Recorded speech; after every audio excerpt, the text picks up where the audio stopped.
Time to go back to work with our keynote speaker for the afternoon, Ted Hyland. Ted's a lawyer with Eiler Campbell. They do a lot of work. Apparently, about over 90% of your work is for nonprofits, charities, housing co-ops, environment groups, etc. Ted sits on a number of boards and environmental groups. He is from Montreal, so he is a legitimate, honest-to-goodness Habs fan. He doesn't have to jump on the bandwagon. But we lost. Ted's going to talk with us about the new Not-for-Profit Corporations Act of Ontario and Canada's new anti-spam legislation. So Ted, please inform us about stuff we're really going to need to know. Well, thank you, Dave. Leslie asked me to speak about two things. One is, as Dave mentioned, the new Not-for-Profit Corporations Act of Ontario. There's also a federal legislation, as well as the anti-spam legislation. So what I thought I'd do is, actually, oh, here we are, okay. So I thought I'd get started with, we'll just spend a few minutes on the Not-for-Profit Corporations Act, okay?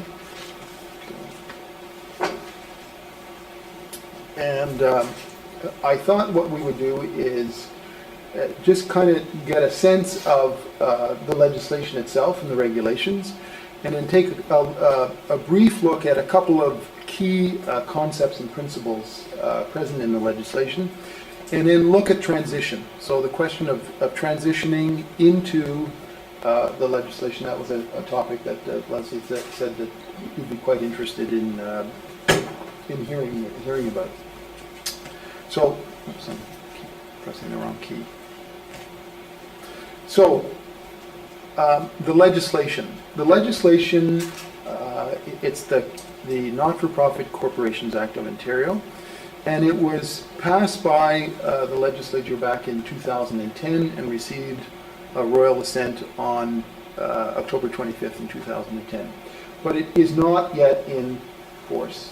So we've got this piece of legislation on the books, but it's actually not legally in effect right now. In addition to the legislation, it's anticipated that there will be regulations. So that typically, as you probably know, most pieces of legislation, statutes there's a statute and then the regulations deal with details. So it is anticipated that there will be regulations, but to date there are no regulations. In June of last year, the government introduced Bill 85 and on June 5th, 2013. And Bill 85 includes a number of significant amendments to the legislation that's not yet in effect. So I think that was a recognition on the part of the government that, in fact, there were gaps and problems with the legislation that had been drawn to the government's attention by folks from the sector, just saying, look, this is a piece of legislation that it's kind of modeled on a Business Corporations Act, and it just doesn't really fit with typically how a nonprofit corporation or organization operates. Bill 85 was still in second reading as of yesterday, and of course is now dead. So once the election's over, and assuming that, apparently there was all-party support for not only the legislation but also Bill 85, but it just obviously wasn't passed. But I want to spend a couple of, when we get to talking about the transitional provisions, I want to come back to Bill 85 because I'm assuming that if it gets reintroduced, it'll contain the same provisions around transition, changing from the current legislation to the new legislation. And I'm assuming that most of you actually here and out in wherever you are part of organizations that are incorporated under the Corporations Act. So in Ontario, provincial corporations are incorporated under a piece of legislation called the Corporations Act. And the Not-for-Profit Corporations Act is intended to replace the Corporations Act. So when I'm talking about transition, I'm talking about your corporations will continue to exist. Nothing will change except that you'll be subject to a new set of rules.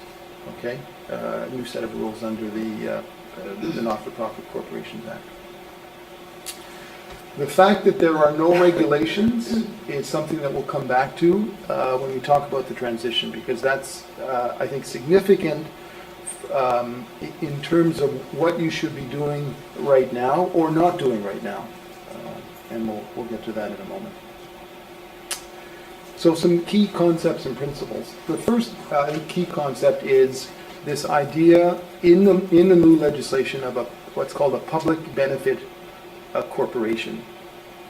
And a public benefit corporation is a corporation that's either a charity, a charitable corporation, or if it's not a charitable corporation, it's a corporation that has received more than $10,000 in gifts and donations from people who are not members or directors or officers or employees of. So if your organization receives, $100,000 and all of that money came from people who are either a member of the corporation, on the board of directors, an officer of the corporation, or an employee, that means that you would not be a public benefit corporation. But if you're getting money from the public, and it amounts to more than $10,000 in a financial year, then you're a public benefit corporation, even though you may not be a charity. So public benefit corporation, you're either a charity, and if you're not a charity, then you become a public benefit corporation if you receive more than $10,000 in a financial year. Or if you get government grants, any level of government. So those are the two triggers. If you're not a charitable corporation, the two triggers that will kind of flip your organization into the category of a public benefit corporation. If you get less than $10,000 from the government, does that trigger, or is the $10,000 still the bottom line? It's the $10,000. It's a total, either or some combination of thereof. Yeah. The significance for your organization, if you're a public benefit corporation, is that there are a number of restrictions. One is you can have more than a third of your board of directors comprised of employees of the organization. So that's one restriction. There are restrictions on whether or not you have to have an audit. And I know that's a concern for a lot of organizations because audits cost a lot of money. I often get calls from clients saying, do we have to have an audit? Because the auditor says we don't have to have an audit, and I have to say, well, legally you do have to have an audit, actually, because your corporate legislation requires it. There are certain rules around being exempt from the audit, and if you're a public benefit corporation, for example, and your revenue in a year is between $100,000 and $500,000 in a financial year, then you can, if 80% of your membership at a members meeting vote to dispense the organization from having an audit, you can have a review of your financial statements at what's called a review engagement level. So it's a less expensive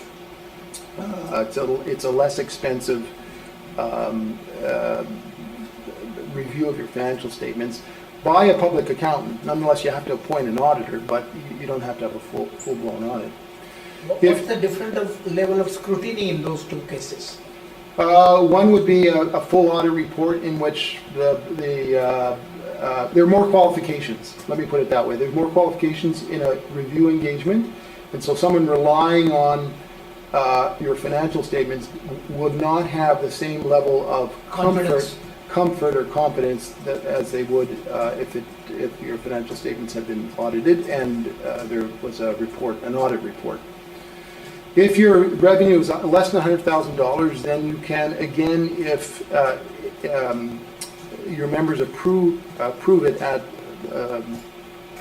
the meeting of the membership, you can dispense with appointing an auditor, and you can dispense with having either an audit or review engagement.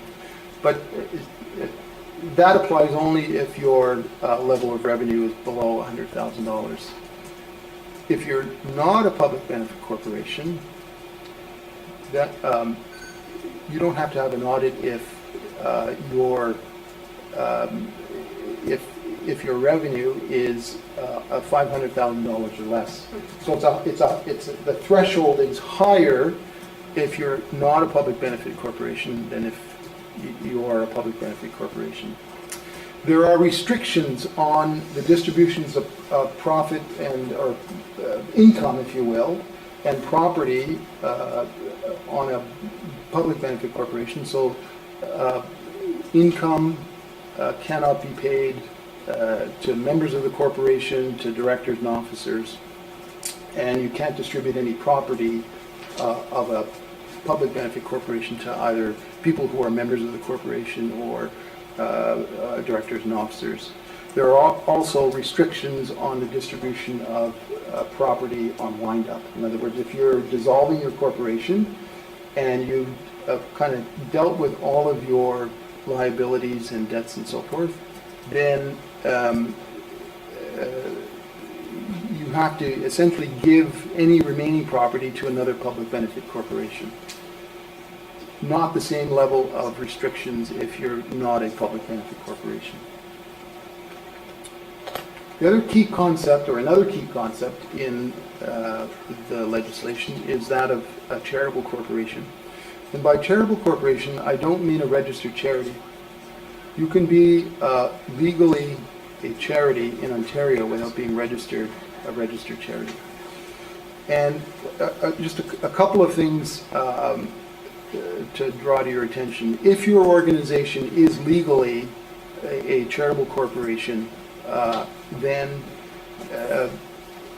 if there's a conflict, and I'll just give you an example, if there's a conflict between what is permitted to a corporation under the Non-for-Profit Corporations Act and what is permitted, what a charitable corporation is permitted to do under another piece of legislation, if there's a conflict between those two things, then the other piece of legislation trumps. So I'll give you an example.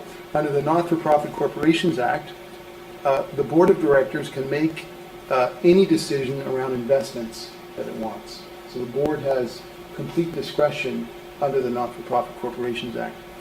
In Ontario, if you're a charitable corporation, the board has to make its investment decisions, subject to some qualifications, but generally you have to make your investment decisions in accordance with the requirements under the Trustee Act. And the Trustee Act of Ontario sets out a number of things that boards must take into account in making investment decisions. So there you've got a situation where under one legislation says the board kind of has a free hand to make investment decisions, but under the Trustee Act, it imposes other requirements on charitable corporations. So that's just one example. Is that just for charitable or for not-for-profits as well?